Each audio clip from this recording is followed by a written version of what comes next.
Hello, everyone. Welcome to this week's episode of Stacking the Box. It is myself, Iain MacMillan, being joined by Sterling Holmes. He is back once again.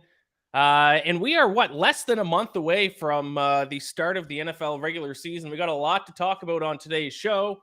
We have biggest winners and losers from preseason week 1.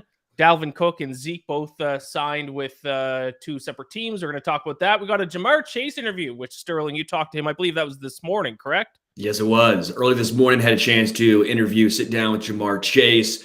Really excited for everyone to hear this. It was a lot of fun talking to one of the best wide receivers in the entire NFL. He gives a couple top 5 lists as well. So check out for that in just 15 minutes or so. Yes, and then we are going to talk about the player that might just be the greatest Canadian football player of all time. Had his coming out party this past week. And then we're going to end the show. Instead of the Immaculate Grid, we're going to do something a little different. We are going to rank all 32 NFL teams in tiers. I'm sure that we will not argue whatsoever when we get to that. And we are going to talk a little Chiefs and Falcons as well, as we usually do on a weekly basis. Before we jump into things, NFL fans, DraftKings has upgraded their sign-up offer for a limited time. If you're a new user, you can receive $200 in bonus bets by following just 3 steps. Number 1, create an account. Number 2, make a deposit. And number 3, wager $5 or more on any sport. Whether your first wager wins or loses, you will still receive $200 in bonus bets. All you have to do is use the code STB when you sign up. The best part is using our code STB not only gets you the bonus, it also supports the podcast. If you're considering signing up for DraftKings, use our code STB to maximize your first bets. It is almost time for the NFL regular season, so make those deposits so you have some money to bet with. And you may as well take advantage of this offer so then you have some bonus bets to play with as well. This offer is available for new customers who are 21 plus and physically present in legal gambling states. Please remember to always gamble responsibly. Check the episode description for full terms of the offer. You ran out of gas there, huh? You started quick. You started quick with the offers available for new customers from 21 plus and physically present in legal gambling states. And then all of a sudden you're like, oh man, gotta slow it down. Yeah, it's preseason for me too, my friend. Yeah, I'm with you. All right, let's start off the show like we always do now for a few weeks in a row. Biggest winners and losers from this past week. And we have not real. We have fake football to talk about this time around because now week 1 of the preseason is officially in the book. So start us off, Sterling. Who's your winner from week 1 of the preseason? My lungs, me for climbing a mountain, okay? Got to get that out of the way. Yeah, 12,162 feet, pal. Yeah, I got up there. The actual winner, though, is Brock Purdy and the Niners. Why Brock Purdy and the Niners? Because Brock Purdy was cleared for practice without an off day. Now, if you know me, if you've listened to me for the past couple of years, I love Trey Lance, man.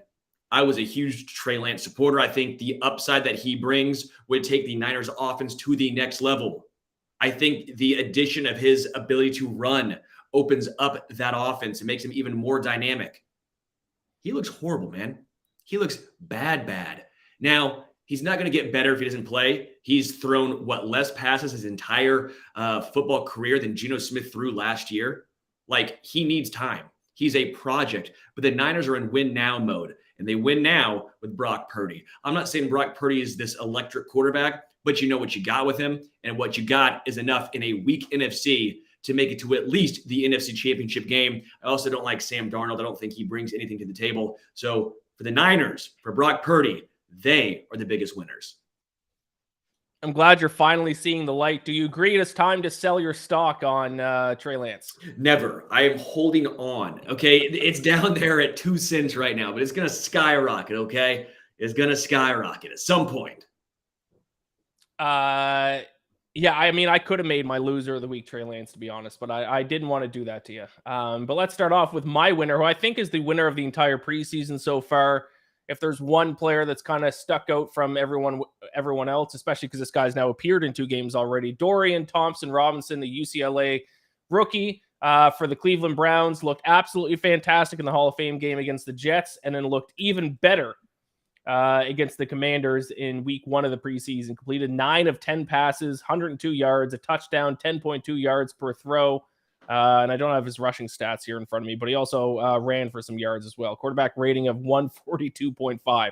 Like a near perfect second game for Dorian Thompson-Robinson. So I think he is really established himself as the clear-cut number 2 guy in Cleveland behind Deshaun Watson. So good for him. Like to see guys, because he was drafted when round 5, pick 140 by the Browns. He was by no means a lock to even make a roster, let alone be the second string. But I think he has been the most impressive player in all of the NFL through the first week of the preseason. So winner of the week, Dorian Thompson-Robinson, for what I think has locked up his spot as the number 2 quarterback for the Browns. My biggest loser, it was going to be Breece Hall, and we'll get to that in just a moment. But I'm going to switch it and say Gardner Minshew. Minshew went to the Colts, and you think Gardner Minshew is going to at least start a few games, right? You think he's going to start a few games here? Nope. As of today, Anthony Richardson is named the starting quarterback of the Indianapolis Colts. Colts fans, get excited, because this season record-wise does not matter. If Anthony Richardson is not ready and the Colts go 1-16, congrats on the first overall draft pick. But if he shows you something, he progresses, you have your quarterback of the future. This makes the most sense for me. I love Gardner Minshew, as you can tell by the mustache. Come on. I'm a huge Gardner fan. Of course. End of the day, it makes no sense having him on the Colts. He's a good backup, a veteran leader. You know what you have in Gardner Minshew, but it makes sense for Anthony Richardson. So biggest loser, I'm sorry, is Gardner Minshew. Yeah, I would agree. I wanted to see Gardner Minshew start at least a few games. I mean, who doesn't like Gardner Minshew? Would have liked to at least see him get a shot. But now, I mean, unless Anthony Richardson comes out and either A, gets hurt and nobody wants to root for that, or B, just plays like absolute crap, then we might not see Gardner Minshew at all this season. And he probably signed with the Colts thinking that was probably his best chance to start. Not anymore. So I agree with that. My biggest loser of the week is Kyle Trask. Last week, I was on here with Mike Luciano, and we said that pretty much the only starting quarterback battle in the NFL this preseason was between Baker Mayfield and Kyle Trask for the starting role with the Bucs. 1 week in, it already looks like Kyle Trask has lost it, because Baker Mayfield looked pretty good in the Buccaneers' first preseason game trial. Kyle Trask did not. Baker Mayfield looked like an NFL quarterback, looked like a guy who's been there before, looked like a guy who can lead a team. Kyle Trask looked inexperienced, nervous, not good, not confident. So, I mean, 1 week into the preseason, obviously things can change within the next 2 weeks, but Kyle Trask had a very, very legitimate shot to win the starting job in Tampa Bay, and it looks like he has lost it already. So biggest loser of the week for me, Kyle Trask. That is a bummer, especially a bummer for my Dynasty Fantasy Football team, which, again, no one cares about. Two things no one cares about: what you shot in golf in your fantasy football team. But I'm going to go ahead and say it. I thought Kyle Trask had the inside edge. I go, all right, baby, it's Kyle Trask season. No, it is not. But let's get into it. The top story: Dalvin Cook signs with the Jets. Ezekiel Elliott signs with the Patriots.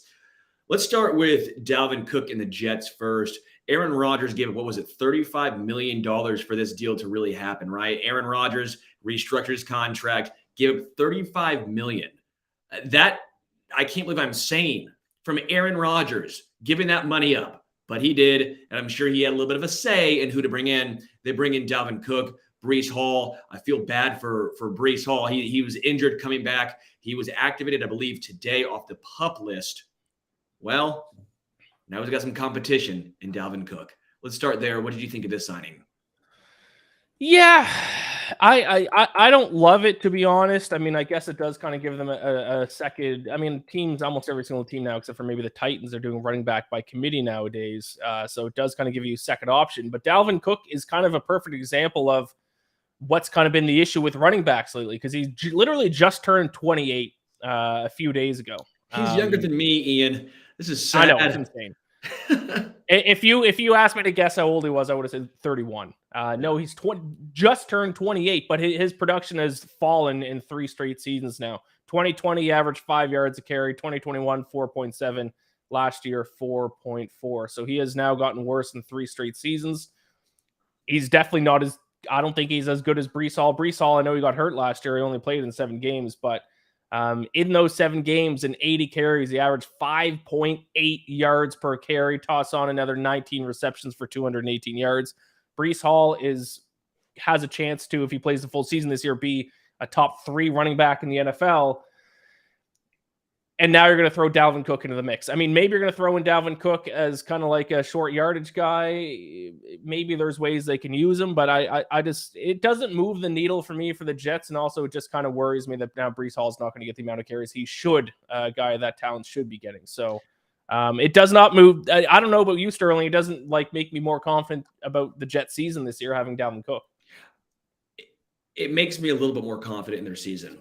Okay. I am more bullish than you are. I don't want to see Breece Hall get carries taken away from unless it's for health-related reasons. Fair. If they're trying to ease him back in, then Dalvin Cook makes a lot of sense. I'm with you with Dalvin Cook progressing or regressing a little bit, but still 4.4 yards per carry last year is still a really solid number. Not only that, he is very explosive with the ball in his hands. You saw when he was in the open field last year. Maybe the contact balance, maybe running through some contact is not quite what it once was. But if you give him the ball in open field, he's going to make some guys miss. Okay. I get it. Dalvin Cook might no longer be this elite top echelon running back, but he's still a damn good running back. And I do think pairing him with Breece Hall, especially early in the year, makes at least a little bit of sense. Yeah, fair point. Hall, I think, just got activated off the PUP list, but I don't think he's going to be at 100% for the start of the season. So it is probably good to have another option there, because who was the other second guy on the Jets? Was it Michael Carter? I believe Michael Carter, and was it Zonovan Knight, if I'm not mistaken. That doesn't get me excited. So yeah. But then there's the other signing. This one I hate, and that's Ezekiel Elliott to the Patriots. Yeah, I did just kind of trash Dalvin Cook a little bit, but I mean, I think Dalvin Cook on the Jets moves the needle for me way more than Ezekiel Elliott does on the Patriots. This is a guy who, I mean, I just trashed Dalvin Cook for averaging 4.4 yards per carry last season. Zeke would love a season where he averaged 4.4 yards per carry. The last 3 years, 4.0, 4.2, 3.8 yards per carry last year. That's an abysmal number. The Patriots are kind of a running back by committee team. They're kind of one of the first running back by committee teams, but you kind of thought Ramondre Stevenson was going to be the guy in New England this year. But now they added Zeke to the mix. But I mean, Zeke hasn't been a good running back since like 2019. Yeah. Looking at the stat I have right here on ESPN, last year he averaged 3.9 yards per touch last season, the worst mark among 51 running backs that had at least 100 touches. Not good. That's called very ineffective. But the one thing I will say, and people weight this differently.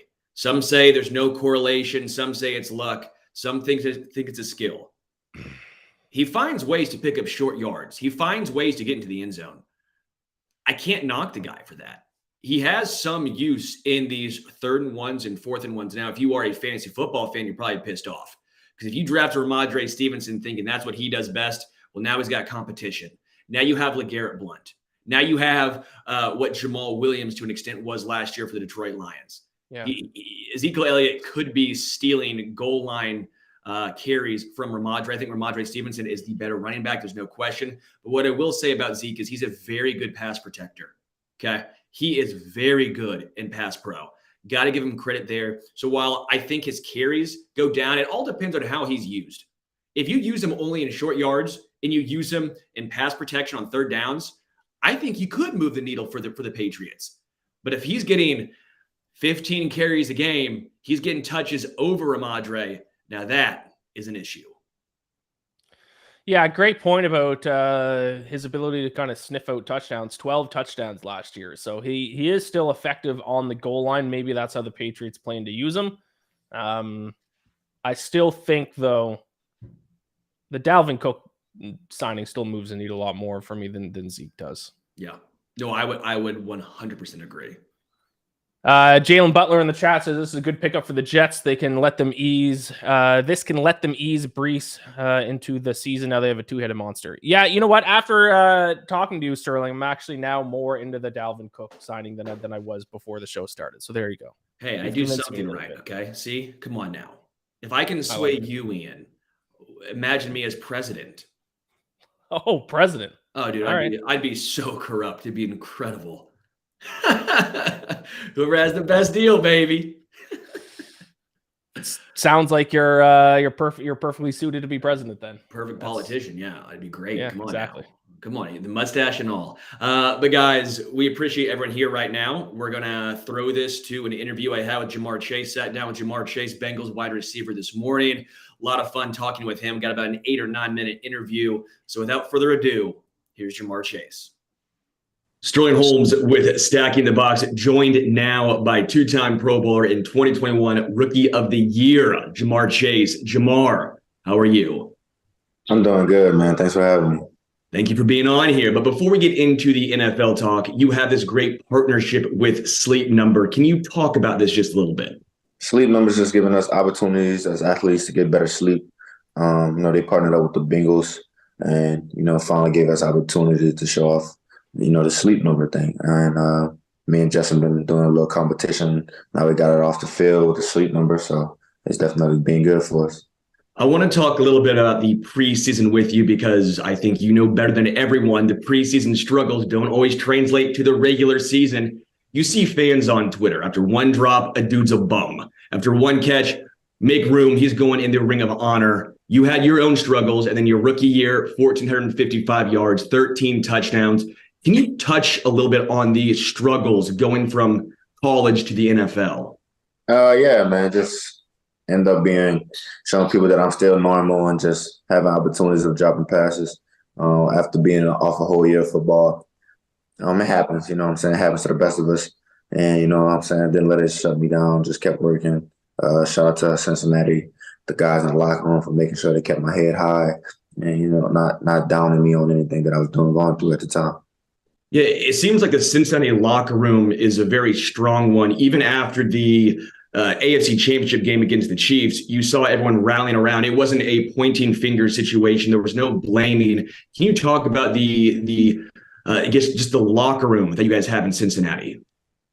Yeah, man, the locker room is great, man, especially from the vets, man, showing love, showing us, the right from wrongs that we get into. And, I think that's the best thing we have about our vets is they know how to speak up and speak to us the right way. So the NFL Top 100 came out. They had you ranked at 39. I know you saw this, the 7th wide receiver on the list. Do you use this as motivation? Are you going to burn all those defensive players that ranked you that low? And how would your NFL Top 5 look? I'm not going to bash that Top 100 stuff. They say the players vote, but, if the players voted, I wouldn't have voted for myself to be that damn low. So, what I'm saying? That's how it is sometimes. But other than that, man, you can't get too much on that. What did you say, my top 5? Yeah, your top 5. I'm always have my QB ahead. So let's just put my QB up there. You got myself in there.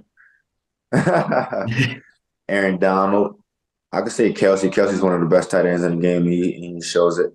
Who else I could go with in here? We could put Pat in there. Juice it up a little bit. Let's juice it up a little bit. Got to give him some love after the Pat Who comments, right? I ain't giving him no love. You know what I'm saying? All right, I want to talk about this. The Bengals and the Chiefs, you guys have had this budding rivalry. You got 3 in a row, and then they got you with a chance to go to the Super Bowl. How much of this is a friendly rivalry versus a little bit of a bleep those guys?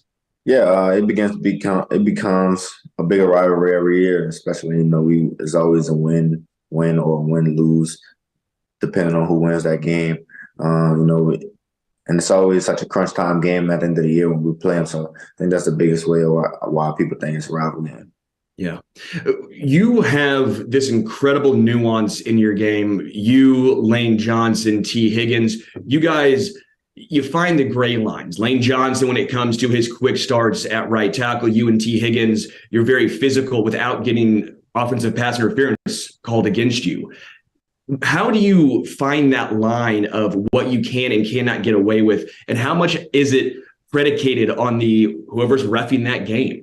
Whoever's reffing that game definitely plays a part too. But, you just got to be better with your craft, man, and how you want to set up the defender, how you want to use your leverage, how you want to use your strength, all the small things, That's just all about how you want to set them up. And, it's just being creative at your position. Yeah. As a dude who lives in Kansas, I went to Mizzou, so go Tigers, but a little different go Tigers. I got to ask, man, You were supposed to go to Kansas, then you went to LSU. We know about this. Were you really going to Kansas? Was that in the cards, or were you kind of in the back of your mind knowing you were going to LSU? At that time, I didn't know where I was going to go, man. I was just young, making decisions, and they got the best of me and letting my emotions make my decisions. And at the time, I didn't really know. Yeah. As far as LSU and that team goes, there's so many guys from that championship team now in the NFL. Obviously, you and Justin Jefferson doing this with Sleep Number, but just in general, what is that like, having that group of guys that went from that championship team, that LSU team, now in the NFL? Are you still close with a lot of them? Is it now a little bit more of a, hey, I'll talk to you after the game, I'm not going to talk to you during the game? Are you still close with those guys? What's your relationship like? I still talk to some of those guys. We still reach out and have small conversations. But when a game comes, we're not so friendly.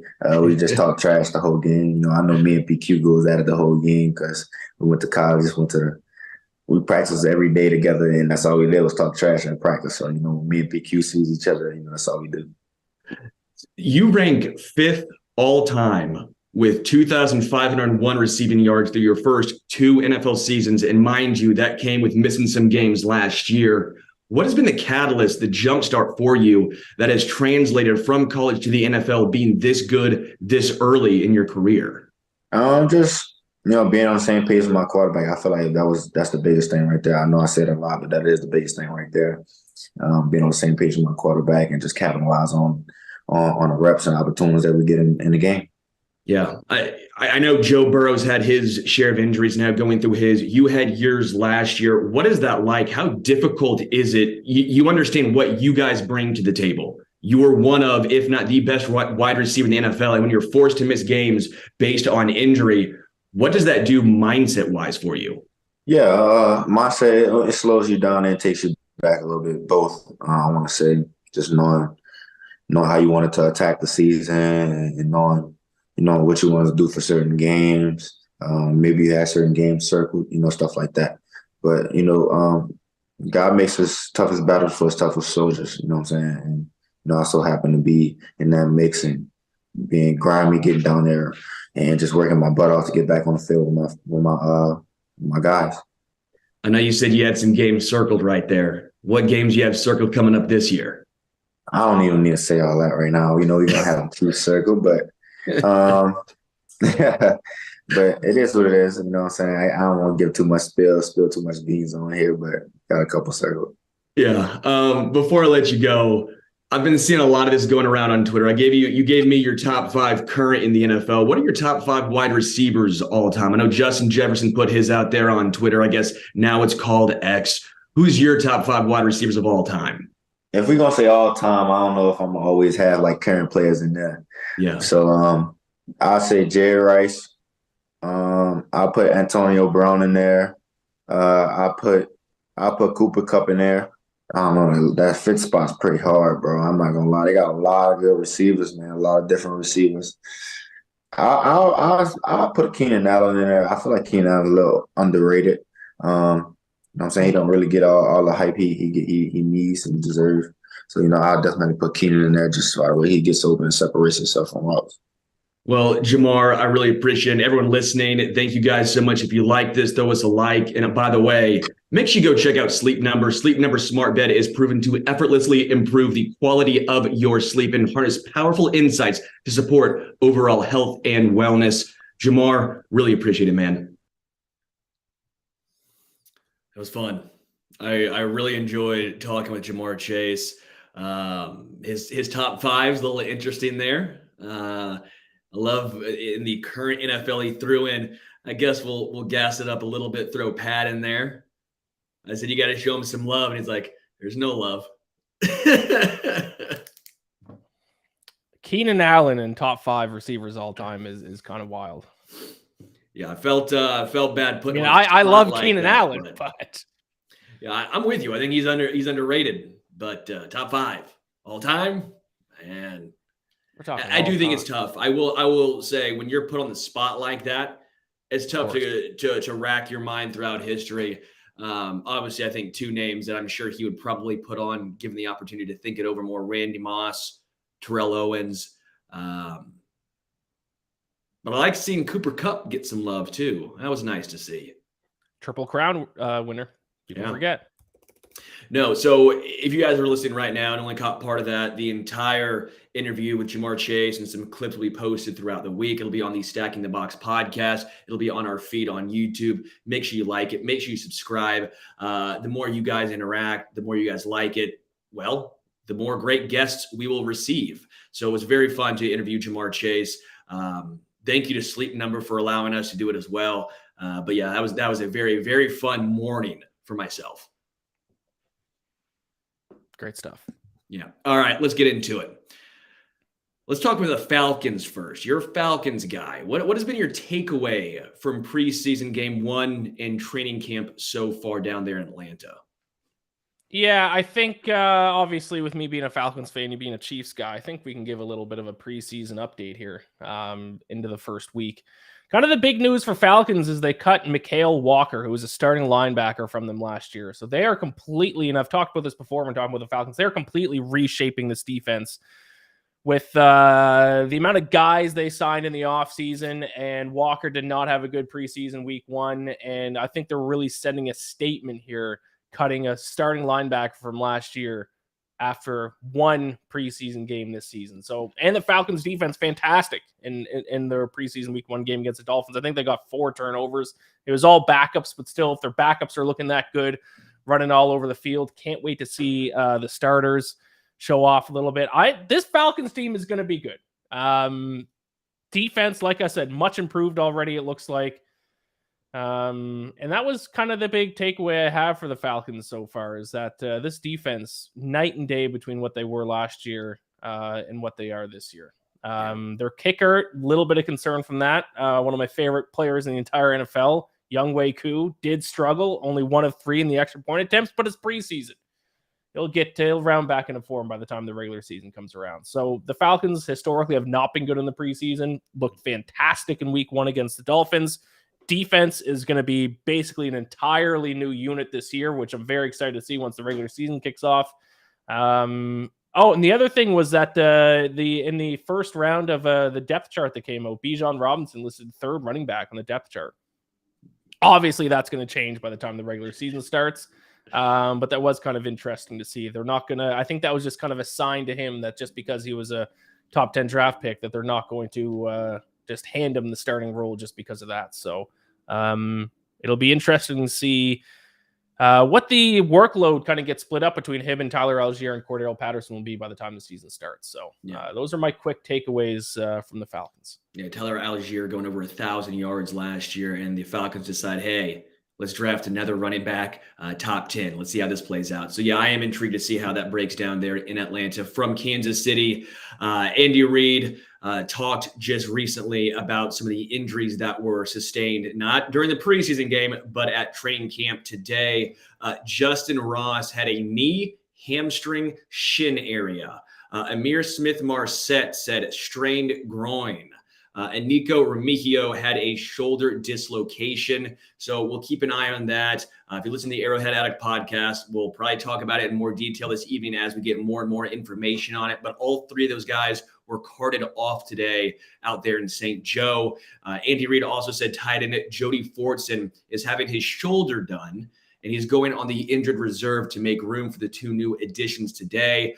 Might open up a spot for Matt Bushman. If you're keeping track at home, I know the Chiefs are probably going to go with 4 tight ends. If that's the case, Jody Fortson on the IR. Matt Bushman will be the next in line. Very intrigued to see how wide receiver, tight end, and these injuries play a part. The Chiefs, that's a lot of injuries to sustain. I know these aren't your Sky Moores, your MVSs, but Justin Ross, nice touchdown catch in the preseason, looking like he was going to make the roster. I want to see how serious this is. And then Nico Remigio was in line, maybe not number 1, but potential punt returner. He had an inside edge, had a great game in the preseason game.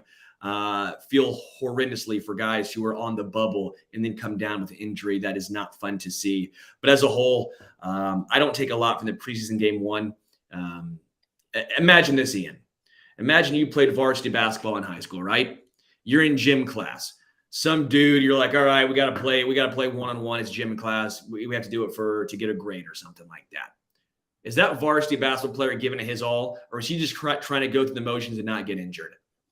I would say he's going through the motions. That's what the Chiefs did against the Saints with the ones. They don't care. They're just trying to knock the rust off. They're not going to give you anything. Andy Reid's not drawing up some incredible play on 4th and 1 to try and make sure he picks it up. And by the way, there wouldn't have been a 4th and 1 in the regular season because Mahomes wouldn't have slid there. We know this. It's okay, everyone. That's my takeaway is don't panic. It's the preseason. Some people say there's a Super Bowl hangover for the Chiefs. Is that someone you? Some are saying. I wouldn't say that. Mm-hmm. Who's saying? People. Oh, man. No one's saying that. Come on, Iain. Don't do that. The Ravens have won 24 straight preseason games. This is, again, an example of why the preseason doesn't make a huge difference. How was that translated to Super Bowls?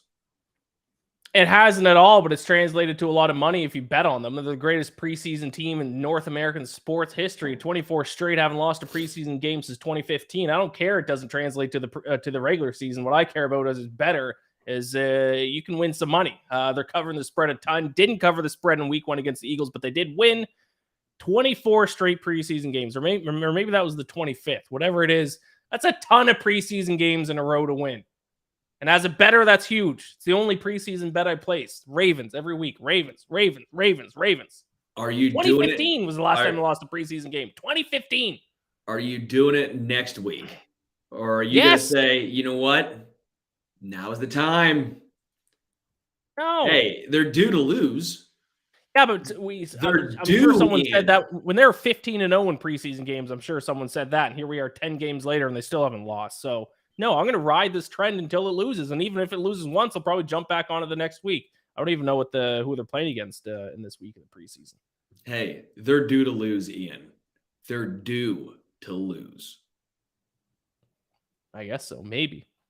I don't know, man. Iain, they're playing Washington on Monday night. Perfect. 3-point favorites. Perfect. -155 in the money line. Perfect. I'm taking Washington. Do it. Give it to me. They're due, baby.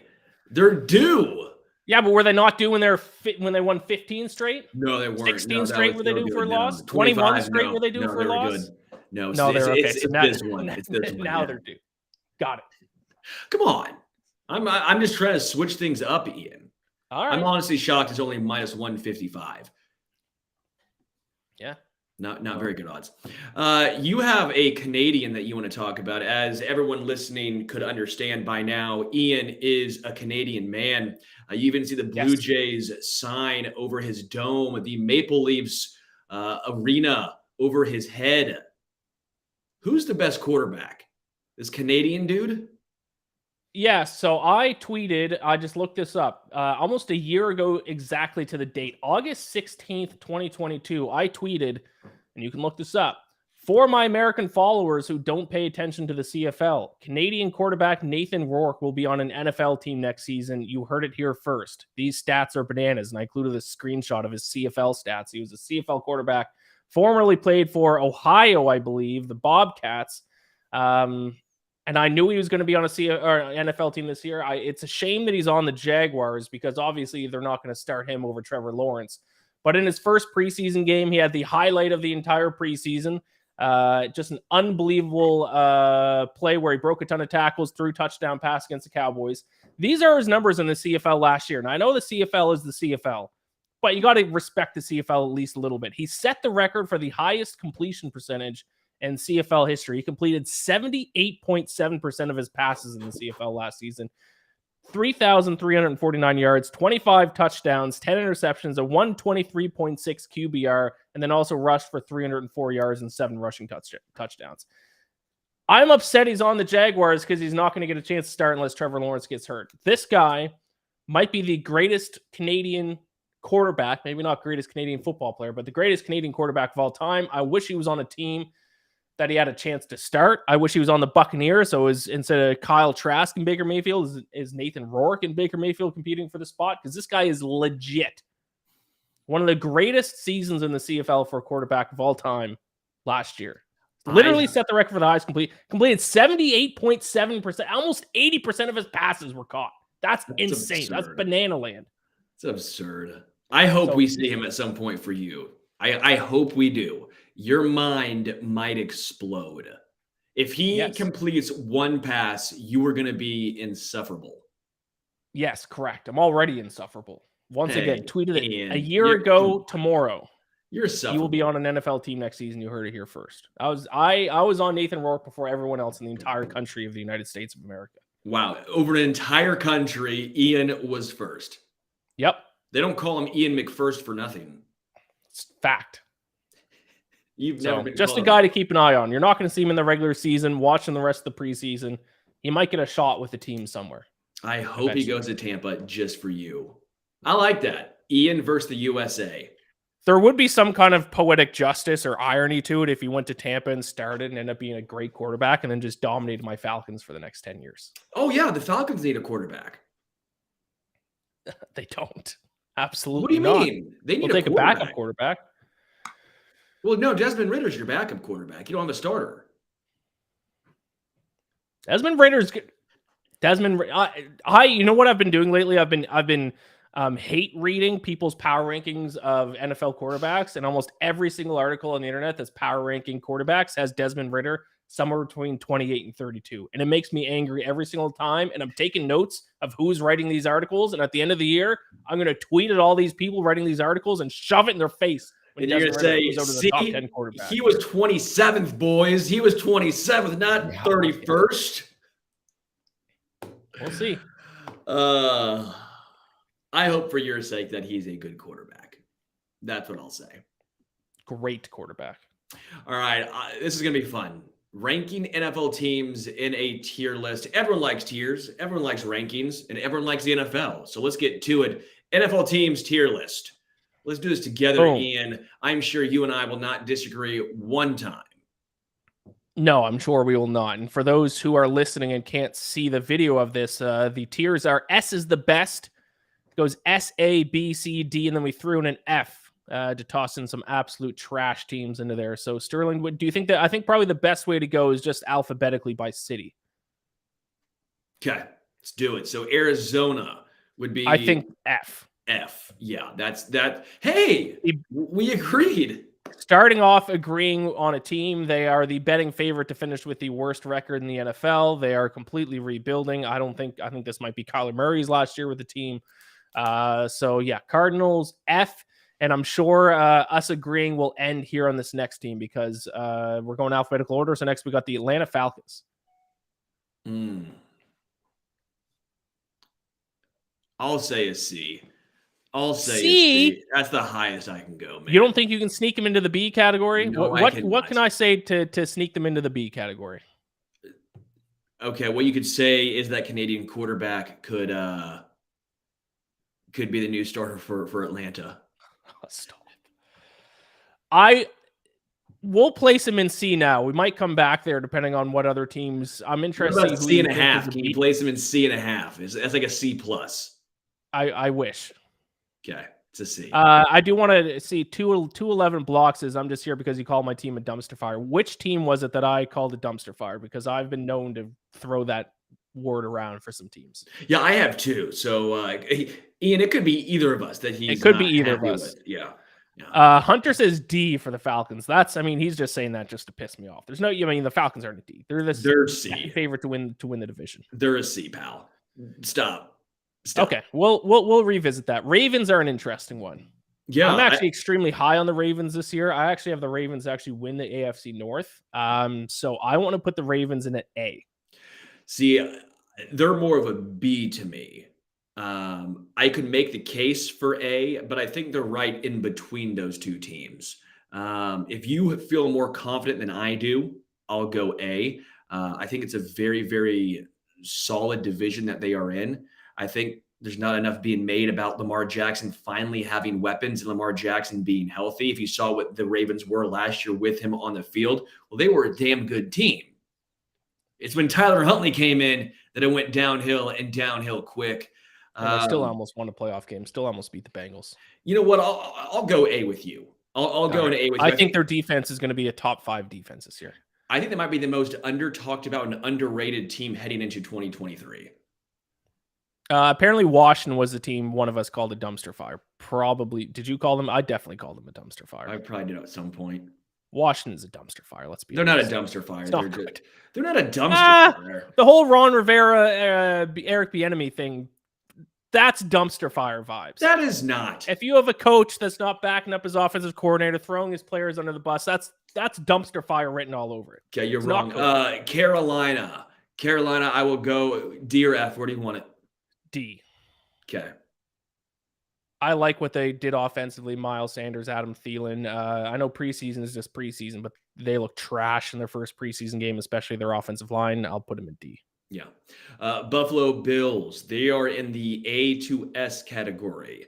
I almost say A. I know it's a little projections here. It's a hot take. Well, no. It's almost projections here. I'm only going to have 3 teams in the S category. Right. So that's the question. How many teams do you reserve for the S category?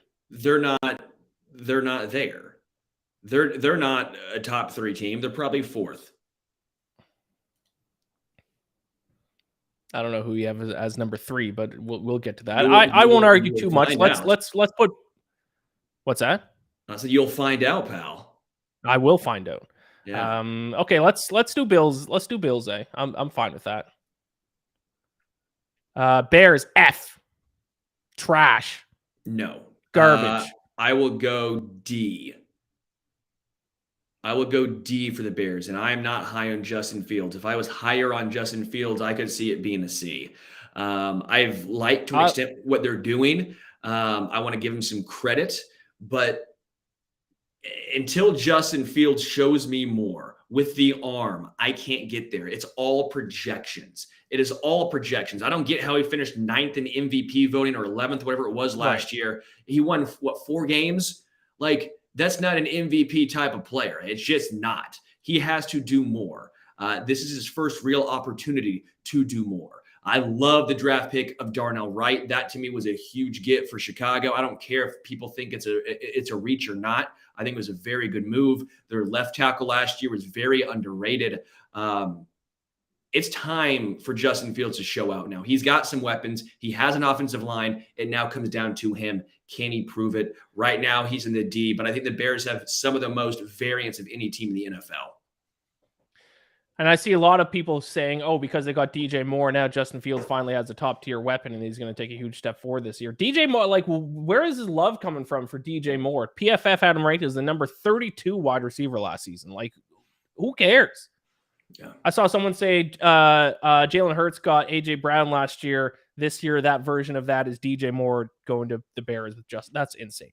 Yeah, no. Cincinnati. We're fine with D. Cincinnati. I'm doing it. I'm going S. I'm going S because what matters is the playoffs. What matters is what you do in big games. They show up in big games. I am obviously saying this is with Joe Burrow being healthy. Man, I understand where you're coming from, Ian. The underlying numbers, the analytics don't love the Cincinnati Bengals. They don't. I get that. But what have they done in big games? For the most part, they've won them. Yeah, but you can't. I don't think you can evaluate a team based on that. There's so much variance and luck that comes out, and because you're talking about big games, it's such a small sample size of games. There's so much variance and luck that comes out in 1 or 2 games that I don't think you can evaluate a whole. You can't ignore metrics and statistics and then be like, oh, they won a couple of big games, so now they're a top 3 team in the NFL. Do you play for the underlying numbers, or do you play for Super Bowls?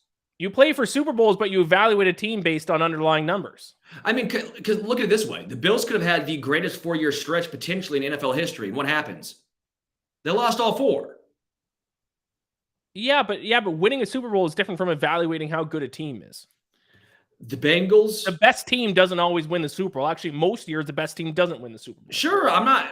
But I don't think Nick Foles and the Eagles are giving that Super Bowl back because Tom Brady is a better quarterback. I don't think Eli Manning and the Giants are sitting here saying, you know what? The metrics didn't like us. No. And they shouldn't. They shouldn't, because football is not about actually finding out who the best team is. It's about winning the Super Bowl. And those are 2 completely different things. We're not right now ranking and tiering the best the teams with the best chances to win the Super Bowl. We're tiering the best teams from the best to the worst. So we got to evaluate those teams based on metrics, and all metrics are, and statistics are, is showing us in number form how teams perform on the football field. The Bengals were statistically, I know they went on a run of the playoffs. By the way, don't forget there, Sam Hubbard 99-yard fumble recovery from losing to Tyler Huntley and the Ravens in the wildcard round. They were a slightly above average statistical team throughout the entire season last year. Putting them at S and the Bills at A is ridiculous. Agree to disagree, man. I have seen enough from the Bengals for the past few seasons to say, all right. And by the way, I love Lou Anarumo, their defensive coordinator. He dials it up, man. He does a great job. Well, and also don't forget they're missing their two best safeties now. Oh, agreed. It's going to be a huge change for them.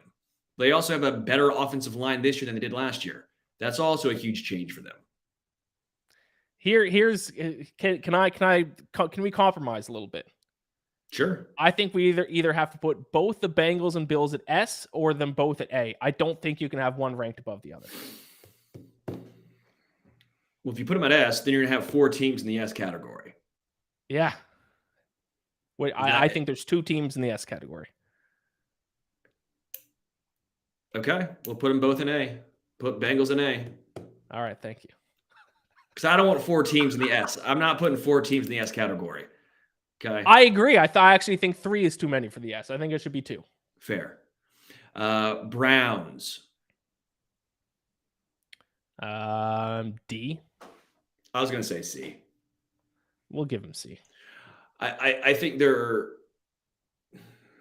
less talented than Browns fans think they are.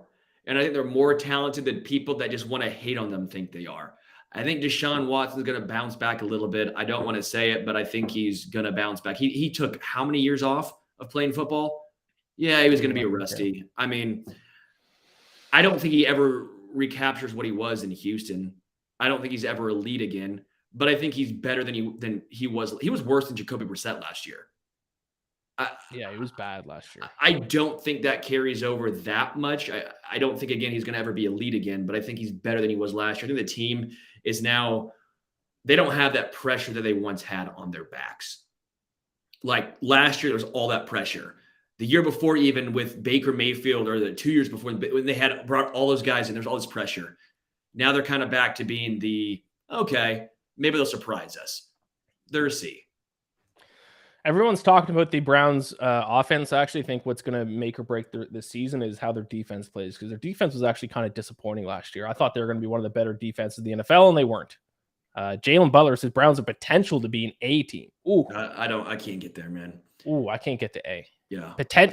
I mean, if Deshaun Watson does go back to the way he looked in his last season with the Texans, maybe. It's a big if. And that team won and 4 their games, defense steps up. Okay, we'll see. I think C is probably fair for them now. Cowboys. I think they're a solid B, baby. I think their definition of a B. Yeah, they are a B team. A team that probably wins 10, 11 games in a bad NFC. Maybe they get to 12 in a bad NFC. No one's taking them seriously. You know why? It's Dak Prescott. And Mike McCarthy. Super Bowl champion head coach Mike McCarthy. 10 years ago. Actually longer than that. More closer to 15 years ago. Denver Broncos. They got to be they got to be a C. Yep. I think they are the definition of a C. I mean, let's not forget how good their defense was through the first 13 weeks of the season last year. There was that stat where if they had scored 14 points or something in each game, they would have been 9-3 or something like that. Now their defense completely fell off a cliff late in the year because they gave up. They threw in the towel. But if their defense can get as good this year as they were through the first 2/3 of the year last year, then they're a C team. Yeah, I think they have the potential to be a B. Again, a lot of it predicates on that defense, but also Russell Wilson, obviously. Russell Wilson cannot be what he was last year. You expect that going to Sean Payton can at least get some sort of the talent he still had in Seattle back out of him. We will find out. The Detroit Lions, I think, are a B team, man. I'm high on Detroit. I think Detroit's better than Atlanta. I think Detroit's better than the Browns. I think Detroit is clearly better than the Broncos. Their offense with a lot of metrics, the metrics you like to use, offensive DVOA was 5th in the NFL last year. 5th. Yep. Okay. If that defense gets any better, I mean, any better, you could be knocking on the door of an A. Now, maybe I'm a little bit more bullish than most. I understand Jared Goff is still their quarterback. Doesn't matter. He found a way to get it done. Dan Campbell, for all his goofiness of biting off kneecaps, seems to be a damn good head coach. The Lions are a B. Yeah, I agree with that. I was a little worried you're going to say A for the Lions, but their defense was one of the worst in the NFL last year. I think B is appropriate. Green Bay, I think they're also a C in my book. I think they're a D. You think they're a D? You know what? I'll go D. I think they end up looking like a C record-wise because that division is poor. You have Detroit and Minnesota, obviously, but I don't believe in the Bears. I think they end up with a better record than both the Bears and the Panthers, even though they're all three right now currently in the D category. Yeah, if there is a D plus, I think that's kind of where they'd slot in. I mean, their defense was sneakily atrocious last year, 28th in opponent yards per play. I'm not a believer yet in Jordan Love. Outside of their two running backs, they have a pretty good one-two punch with AJ Dillon and Aaron Jones, but not really much at receiver. Not enough for Jordan Love to thrive in. Not really sold on their defense. I think they're a D, but they would be an upper echelon D. Texans. F.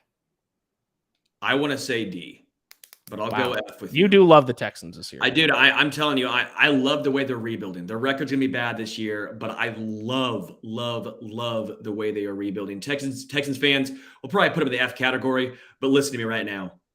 In a couple of years, you guys are going to be moving up this list and very, very fast. I am a huge fan of the way you guys are rebuilding down there. You gave your rookie quarterback some help with left tackle, with a really solid tight end. You're trying to bring in and draft some wide receivers. Oh, and by the way, you now have a building block in Will Anderson defensively. I like the way the Texans are building this thing. They're an F right now.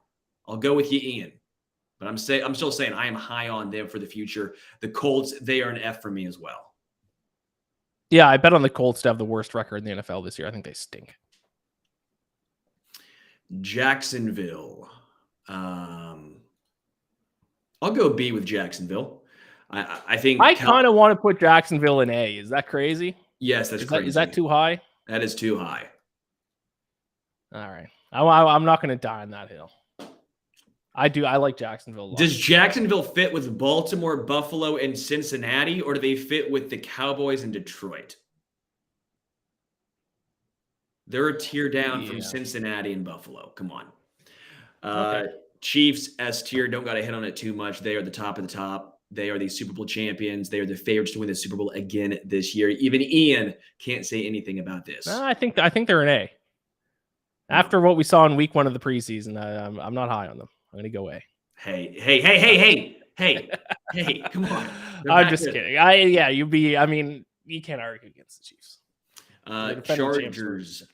Chargers, I think, are in the B category as well. Yes. I think they're below the Bills. They're below the Bengals. I love Justin Herbert, but until you finally get it done, come on. Unlock Justin Herbert's arm strength. Stop using it only when you're down or against the Chiefs. Stop checking the ball down to Austin Eckler 17 times a game. Let him do what he does best, which is throw the rock. Until that happens, I know they got a new OC. I understand this, but until I see it, they're a B. Also, worst team in stopping the run last year. Teams got 5.4 yards per carry against them last year, so they got to stop the run. So yeah. B. The Rams. Where do you think? C. Oh, I can't go there. You think they're a C this year? Really? I think they're a D to me.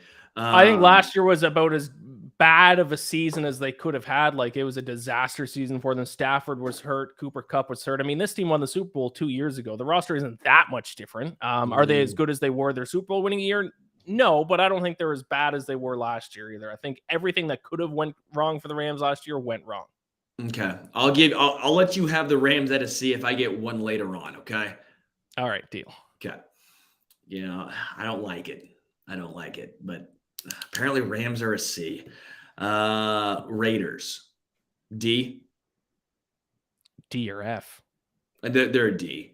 I think they're a D. They still have Devontae Adams and Hunter Renfrow. They got some talent still. Whether Jimmy G is anything, that obviously he's a system quarterback in a bad system, but there's still some guys on that team. Miami. I want to give him an A. Can you get there? Can you get to an A with the Dolphins? Or are you? I don't know if I can get there with Tua Tagovailoa, man. The rest of the team is an A. Their defense is going to be good this year. When Tua was healthy last year, he was statistically like the best quarterback in the NFL. If not, he was top 3. They are the absolute bottom of the A category for me. Okay, I'll give you that. They're a 90. Like, you're like, hey, I got an 89.6. That's what the Miami Dolphins are. Their defense is going to be much improved, and I'm all in on Jalen Phillips. Their defense was really, really bad last year. They're going to be pretty dang good this year. I'm not saying they're elite by any means defensively, but they're going to be pretty darn good this year. Vikings, I will give them a B. Yep. My take on the Vikings last year, I know that their record was way better than their stats showed, but I actually thought they underperformed statistically. I think on paper, they're actually as good as the record ended up being. So in some ways, they underperformed and overperformed at the same time. Yeah. Patriots. F. No, come on. They're a D. They're not close to an F. They're even bordering on a C. I wouldn't even be absurd if you said they were a C. Oh, F. It's Bill Belichick. When was the last time they've had an F season? He's going to get fired. Also, I am being I'm being a little tongue in cheek because I am allowing my bias to chime in here a little bit. But the Patriots do have by far the toughest schedule in the NFL. I'm with you. I'm not a Mac Jones fan, and the wide receivers look bad. I get all that. Their defense is still fine. Right, it's still Bill Belichick. That's at a minimum AD. I feel bad putting him there. Saints, I will go C. They seem like a C F. To me. No, stop using your bias. They're a C. They are They are in the exact same category as the Falcons. Interesting. I think they're better than the Falcons. Oh. There's no ooh about it. They're better than the Falcons. There's an ooh. There's an ooh. All right. Giants. Where do you put the Giants? It's got to be either B or C, right? They're right in between there. I know. I don't know which way to go. I want to say B, but I don't. I'll give them B because they won a playoff game last year. Oh, so that matters now? What you do in big games matters and makes a difference? It is when you need a tiebreaker between two tiers. All right. Jets, I will go with an A. I'm very high on the Jets. I'm probably higher than you. I think the Jets are going to be really, really good. I don't think Aaron Rodgers recaptures his 2 MVPs in the past 3 years, but I think he's better than he was last year. I think he was checked out. He obviously cares. He gave up a lot of money. I am pretty darn high on that Jets team. Yeah. I mean, top 3 defense last year. Aaron Rodgers there in the mix now. Yeah, we'll go A. Eagles S. That's easy. S. Yeah, obviously. Yeah. Steelers. They're a C to me. They're just right down the middle. I would argue for D. I think they're better than that, man. I think they're too talented, skill player wise. I'm a huge fan of Deontay Johnson. I think their defense is always solid. Mike Tomlin consistently goes at least 500. That's a C team to me. They're very, very well coached. Okay, I'll allow it. Seahawks, I think, are also a C. I think they take a step back this year. I could even make a case for I can't go D. They, again, skill position player wise, they're very, very talented. I'll go C. Yeah, I think C is fair. Don't forget, people thought they're going to be the worst team in the NFL last year. So, yeah, I think they take a step back. If San Fran had any quarterback that I trusted to make a difference, they would be S. See, I think if we were to put in a third S team, I think I would choose the 49ers. I think I would too, but I'm going to go A. Okay. What's interesting is they almost want a different tier of just Bengals, Bills, and San Fran. Right. Yeah. Because, I mean, those three teams are above the rest. Yeah. But I just don't think the three aren't on the level of the Chiefs or the Eagles either. So it's I know. tough. We need a 1, 2, 3, 4, 5, 6. We need a 7th tier. Okay. Who makes it 6 tiers? We need a 7th tier. We need like A+. Yeah. We needed an A+. Dang it. All right. Scrap it. Start it from the top. I know we're an hour into the show. No, I'm kidding. Tampa Bay, F. F? Dog, they're buns. Wow. I don't know, man. Listen, nobody hates the yucks more than I do, but they still have a solid defense. They still have Mike Evans, Chris Godwin. I like Baker Mayfield more than other people. Okay, give him a D. I think they're D. Okay. I'm not going to die on the hill of are they an F or a D with the Tampa Bay Buccaneers. They're bad. Tennessee. D. I'll go C. C? I almost wanted to say F. What is C about the Tennessee Titans? Mike Vrabel. Okay. They only do so much, though. They have outperformed their expectations consistently. They got some guys defensively. I'm not saying I'm a huge Tennessee Titans fan, like they're going to be a great team. But, dude, they always outperform. They find ways. They needed one win in the last 7 weeks last year to make the playoffs, and they couldn't do it. I think the addition of Ryan Tannehill was injured. I don't think Tannehill's any good, but they at least have DeAndre Hopkins now to go with Treylon Burks. They feel like a 8-9 team, which to me is a C team. I'll let you have it because I've done some vetoes already, and I've had my way with a few other teams. So if you're passionate about them being a C, I'll allow it. I am passionate. All right. As I say it, very monotone. Washington, I will say, is also a C. No, okay. No, I'm pulling veto on that. Washington's a D. They're a dumpster fire. They are not a dumpster fire. They're a dumpster fire. Hey. Okay, you have to pick. I get one team. One of these last two teams, I get a D. You can take a C. So you have to choose which of the two you're going to put in a D. 211 blocks. I'm trying, man. I am trying for Washington. I can't do it. I think Tennessee's probably better than Washington. Although I will say Washington's defense has consistently been pretty salty. I like Eric Bieniemy. I think what you're saying is a little overblown. I mean, hell, Holmes and a lot of Chiefs players are coming out saying, yeah, he runs hard practices. Get your bleep together. Everyone that goes to a Chiefs training camp understands there is no wasted movement. They're very difficult there. They bust your ass. And what do? They get rings. They get Lombardis. Okay, I'm not saying that Sam Howell and Patrick Mahomes, you can make a great comparison, but I am saying there's something about a championship culture. There is something about understanding the value of training camp. The fact that players are complaining because it's too hard, that's a good thing. That is a good thing. I like what's going up there in Washington. I'm a fan. No, I think their defense is a little bit overrated. I think they had one really good year a couple years ago, and people still think they're the same unit. I think they're overrated. They're about an average as you can get defense last year. And Sam Howell, I have zero faith in whatsoever. So out of 32 starting quarterbacks this season, Sam Howell might be number 32 for me. So I can't rank any team above a D who has Sam Howell as a starting quarterback. Maybe I end up being wrong. Maybe I end up being wrong about this, but I can't think of a worse starting quarterback in the NFL than Sam Howell. Well, have you looked over your shoulder? The team you're a fan I mean, of? We can talk about this in every single episode, but I'm telling you, Desmond Ridder looked fantastic in the 4 games he played in last year. He improved in each of the 4 starts. He didn't throw an interception. He's a game manager. He's a leader of men, and he's going to lead us to the playoffs this year. A playoff win this year. Yeah, that's the bet that you and I have. I like my odds. I think this is a pretty solid tier. Yeah. I only wish we could have had one between A and S for the Bills, Bengals, and San Fran. If you could make one change yourself, if you had full control over the tier list right now, what would be the change you'd make? Bengals up to S?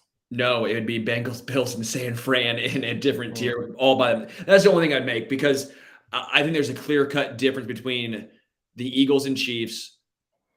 Those 3 teams and then those teams over the Jets, Dolphins, and Ravens. And I can't move the Jets because I think there's a clear-cut difference between the Jets, Dolphins, and Ravens over Detroit, Chargers, Giants, and like Minnesota. Like it's difficult, man. Yeah, I think it's a pretty solid tier list, though. Now that I'm seeing it laid out, I won't make an argument for Falcons being a B. I think C is probably fair. C? Thank you. Even a D could be in the cards for him. Yeah, I think C's fair. You think it's fair? Playoff win. Yeah. And then next year I'll be putting them up in the A category. I can't do this anymore. Iain, take us out of here. I can't deal with you talking about the Falcons anymore. And Iain is trying to put a Falcons helmet over his dome.